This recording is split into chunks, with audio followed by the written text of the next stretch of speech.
For 2019, Toyota wanted to shed the old man image that previous generations of Avalons have brought to the market and replace it with a large, spacious, but yet sporty sedan.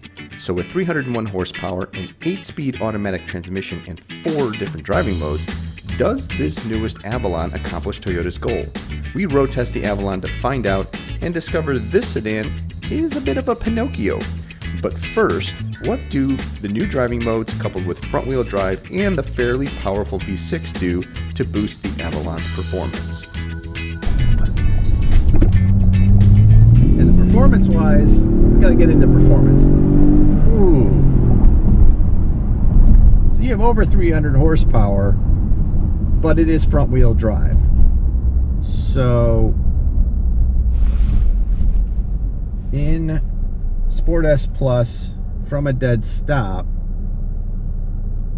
I'm gonna get an idea of what this can really do as a sports sedan. How powerful is this engine? And really what I want to know is how much torque steer am I gonna get? Because if this car were all-wheel drive, I think it would really just be so much better. So you get a little bit of wheel spin before the traction control kicks in, a little bit of wheel spin at the top. Not a lot of torque steer though. Actually, almost no torque steer. That was kind of surprising. I think if we were on full throttle coming out of a turn, it would be a little more. Alright, so let's try a right-hand turn. Full throttle. As I suspected, the traction control really eliminates the torque steer, but you do get a lot of wheel spin. So you got 301 horsepower and 267 pound-feet of torque. And that torque peak is really kind of high. It's like 4,800 RPM, but it's you get a lot of it down low too. So it's definitely a torquey, broad torque motor for a naturally aspirated 6-cylinder. I mean, everything you got nowadays is coming out with twin turbos and superchargers, so it is kind of nice to have a naturally aspirated motor with some decent pickup. I just wish it was mated to a better transmission, and really what this vehicle needs that it doesn't have is all-wheel drive. Everything else that is coming out relatively in the last few years that's really good is either all-wheel drive or even rear-wheel drive. Okay, so let's go over how the Avalon will lie to you as far as gears go. I'm going to put it over into manual shifting mode. It says we're in S5 right now, and let's say I want to upshift. It says it went to S6, but the revs didn't change at all. It's still in 5th gear. 7, nothing. It says 7, but we're still at the same rev range. 8, still at the same rev range.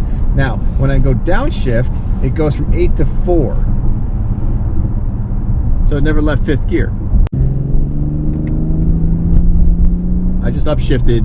You saw that. It took 2-3 seconds. We're in Sport S Plus, and it took that long for it to upshift.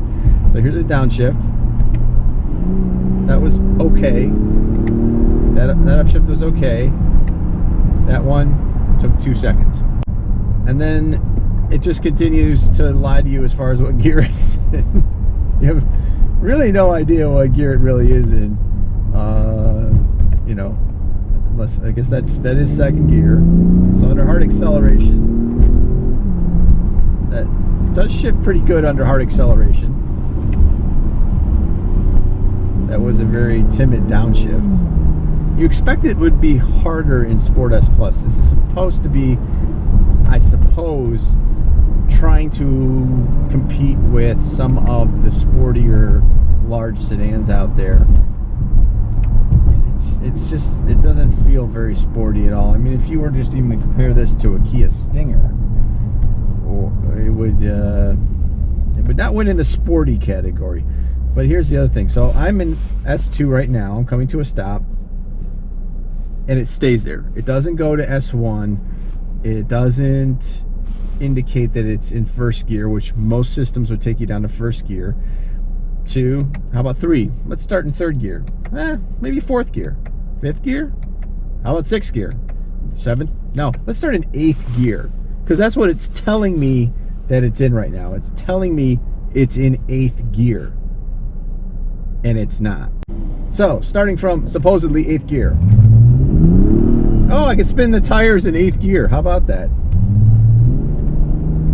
I just felt it shifted. I didn't do anything. It just shifted again.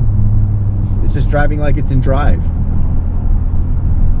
You know, maybe that's Toyota's thinking, just give us the maximum gear you want, and we'll take care of the rest for you. Because that's basically how it drives.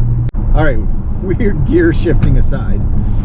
If you leave it in drive, and we're in, again, Sport S Plus, it's going to rev a little higher, so you're going to burn more fuel. And the ride is going to be a little harsher. So like expansion joints like this, it's not really bad, but it's definitely stiffer than if you were to put it in normal mode, which does a really good job of soaking those bumps up. And it's a little plush, but it's good. In Sport S, it really kind of tightens up the steering a little bit, and the suspension gets a little tighter. And in Sport S Plus, it really gets tight. Then now you're feeling, in the Sport S and Sport S Plus, there's not a huge amount of difference between the two. The throttle's a little more responsive, and again, the suspension tightens up a little bit.